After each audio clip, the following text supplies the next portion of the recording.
افضل ڈانڈلا صاحب، ڈاکٹر افضل ڈانڈلا صاحب.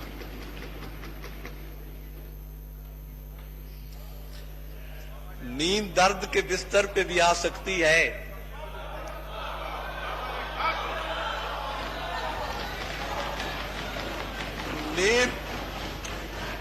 نیند درد کے بستر پہ بھی آ سکتی ہے.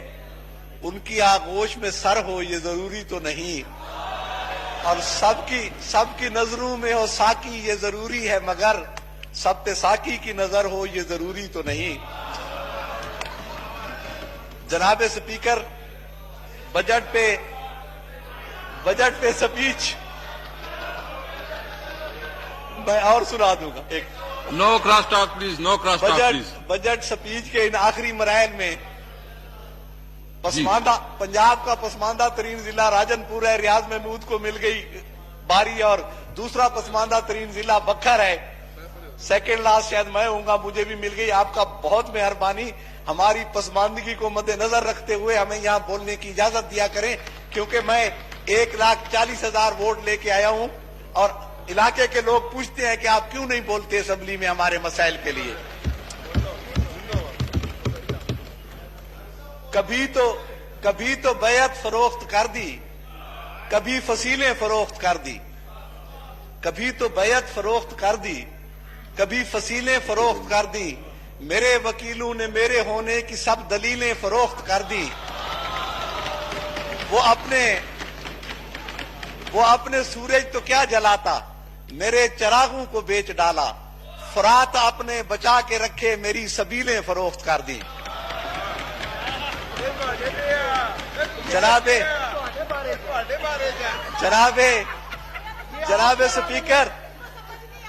سپیکر، پچھلے 70 سالہ جو ہماری تاریخ رہی ہے اس میں یہی ہوتا رہا ہے.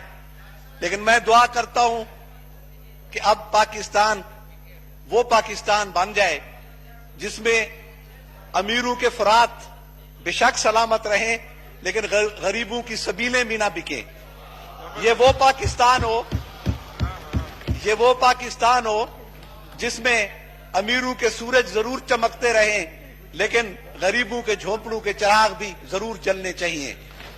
جناب اسپیکر، ہماری 70 سالہ تاریخ کو ایک سرائکی شاعر نے چند مصروں میں بیان کیا ہے. میں عرض کرتا ہوں کہ کیونکہ ہم 70 سالہ تاریخ میں کولو کے بیل کی طرح ایک چکر میں گھومتے رہے ہیں، ایک سمت کا بھی تعین نہیں کر سکے. ہماری بدقسمتی ہے بطور قوم کے.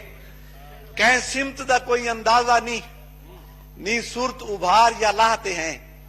کہیں جھا تو کہیں بے جا کیتے، کہیں جھا چھوڑے کہیں جھاتے ہیں. اور تن سارا سڑدا بلدا پائے، کل کوئی نہیں بھوئیں یا بھاتے ہیں. سج ابرے اشتر سدھ پوے، دیکھا رول گئے ہیں یا راہتے ہیں. اللہ کرے کہ اب وہ سورج پاکستان میں طلوع ہو جائے جو ہمیں اپنی سمت کا تعین کرنا سکھا دے، ہمیں سیدھا راستہ دکھا دے بطور قوم کے. میں جناب اسپیکر، ابھی آپ کہہ دیں گے کہ آپ کا ٹائم ختم ہونے والا ہے.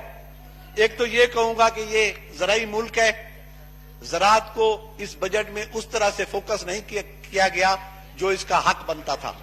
ہماری 70% آبادی ڈائریکٹلی اور 100% آبادی انڈائریکٹلی زراعت سے منسلک ہے کسی نہ کسی حوالے سے. تو میں یہ کہوں گا، ایک تو اگر آپ اس ملک نے ترقی کرنی ہے، ہم نے مہینوں میں یا سالوں میں انٹرنیشنل مارکیٹ میں مقابلہ کرنا ہے، تو زراعت کو فوکس کریں اور زراعت کو ترقی دیں. اور جو ہماری ایگری بیسڈ انڈسٹری ہے اس کو ترقی دیں، کیونکہ ہماری زراعت ہمیں 6 مہینے میں یا سال کے اندر ریزلٹ دے دیتی ہے، اور سال کے اندر ہم پوری دنیا کا مقابلہ کر سکتے. دوسرا میں یہ کہوں گا جناب اسپیکر کہ مہنگائی بہت زیادہ ہو گئی ہے بجٹ میں. اس کو ضرور فوکس کرنا چاہیے کہ جو روزمرہ کے استعمال کی چیزیں ہیں وہ سستی ہونی چاہیے اور غریب کی پہنچ میں ہونی چاہیے. میں آگے جناب وفاقی حکومت کا شکریہ ادا کروں گا کہ انہوں نے MM روڈ جو کہ میرے ضلع سے گزرتا ہے اس کے لیے پیسہ رکھا ہے، اور گریٹر تھل کینال کے لیے پیسہ رکھا ہے. وہ بھی میرے जिला से उससे मुस्तफीद होता है। मैं सूबाई गवर्नमेंट का भी शुक्रगुजार हूं कि उन्होंने थल यूनिवर्सिटी बखर के लिए पैसा रखा है।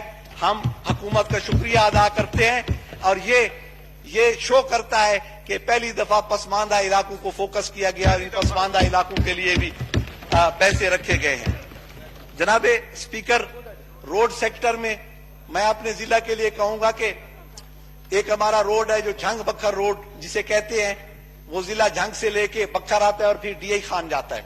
तो मेरी गुजारिश है कि झंग बखर रोड की भी डुअलाइजेशन की जाए और इसे ईस्टर्न रूट को ये टच करता है, उधर झंग के पास सी पैक के ईस्टर्न रूट को टच करता है और इधर जिला डेरा इस्माइल खान के पास आके इसे वेस्टर्न रूट के साथ मिलाएं और इसका एक संगम बनता है जिला बखर में सराय मुहाजिर, वहां पे एक इकोनॉमिक जोन, इंडस्ट्रियल जोन बनाई जाए ताकि उन इलाकों में इंडस्ट्री लगे और बेरोजगारी खत्म हो। मैं एक और गुजारिश करूंगा कि 2012 में उस वक्त के खादिम आला पंजाब और अब के जनाब अपोजिशन लीडर शहबाज शरीफ साहब बखर से बिला मुकाबला एमपीए मुंतखब हुए थे और उन्होंने उस वक्त ऐलान किया था कि बखर में एक मेडिकल कॉलेज कायम करेंगे। वो 2-3 दफा बजट में रिफ्लेक्ट भी हुआ लेकिन बन ना सका। मेरी गुजारिश है वफाकी हुकूमत से भी और सूबाई हुकूमत से भी कि बखर में वो मेडिकल कॉलेज जरूर कायम किया जाए। दूसरा मैं कहूंगा कि कच्चा का इलाका है हमारा, उसमें दरिया सिंध के मशरकी किनारे फ्लड प्रोटेक्शन बंद है, वो तकरीबन 2/3 कंप्लीट हो चुका है और 1/3 उसका हिस्सा रहता है, उसको भी फौरी कंप्लीट किया जाए। और एक और रोड है हमारी बखर की जिसे लैया बखर रोड कहते हैं और बखर कलूर कोट रोड, उसकी भी डुअलाइजेशन की जाए। और मैं मेरी तहसील है तहसील मनकेरा जो कि सहराए थल पे मुश्तमिल है, रकबे के लिहाज से पंजाब की वो सबसे बड़ी तहसील है और सबसे पसमानदा तहसील है। मेरी गुजारिश है कि एक तो इलाका थल में 5 साल से बारिशें कभी ज्यादा हो जाती हैं कभी नहीं होती, मौसम पे तो चने की फसल नहीं हो सकी और वो चने का काश्तकार है, वहां पे सिर्फ एक फसल होती है चने की, 5 साल से नहीं हो सकी। उन लोगों ने ज़राई बैंक के कर्जे देने हैं, माइक्रो फाइनेंस जो आपकी बैंक है इनके कर्जे देने हैं, लेकिन वो इस हालत में नहीं है कि वो कर्जे अदा कर सकें। तो तहसील मनकेरा के जो काश्तकार हैं थल के चने के, उनके ज़राई कर्जा जात माफ किए जाएं। वो तकरीबन कोई लाखों में बनेंगे या करोड़ों में बनेंगे। अगर इंडस्ट्रियलिस्ट के अरबों के कर्जे माफ हो सकते हैं और काश्तकार के अगर 1-2 करोड़ के कर्जे माफ हो जाएंगे तो ये कोई ऐसी बात नहीं है जो ना हो सकती हो।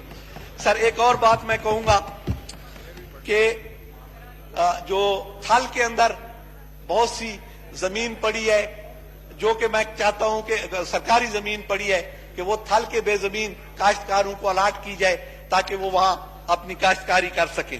और एक आखिरी मेरा जो गुजारिश है कि बखर है तो सरगोदा डिवीजन का हिस्सा, लेकिन जोग्राफियाई तौर पे और जियोग्राफिकली, सोशली और कल्चरली हम ज्यादा मुल्तान के करीब हैं लाहौर की निस्बत। हमें मुजव्जा सराइकी सूबा जो है, मेरी गुजारिश है तहरीक इंसाफ की हुकूमत से कि वो सराइकी सूबा जिसका वादा है वो बनाया भी जाए और बखर को उसका हिस्सा भी बनाया जाए। मैं आखिर में आपका शुक्रिया अदा करता हूं। मैं आखिर में शुक्रिया अदा करता हूं और इन शेरों के साथ कि तोड़े जो हैं बेनंग ते बेनाम असां लोग, दुनिया ते मोहब्बत है पैगाम असां लोग। तोड़े जो हैं बेनंग ते बेनाम असां लोग, दुनिया ते मोहब्बत है पैगाम असां लोग। पत्थरें को सिखाया असां अंदाज तकल्लुम, यारें दे अगू अज भी है गुंगदाम असां लोग। और यूसुफ निसे हर शख्स खरीदन को न उलरे, यूसुफ निसे हर शख्स खरीदन को न उलरे, विकदे हैं तो विक वेंदे हैं बेदाम असां लोग। बहुत बहुत शुक्रिया जनाब।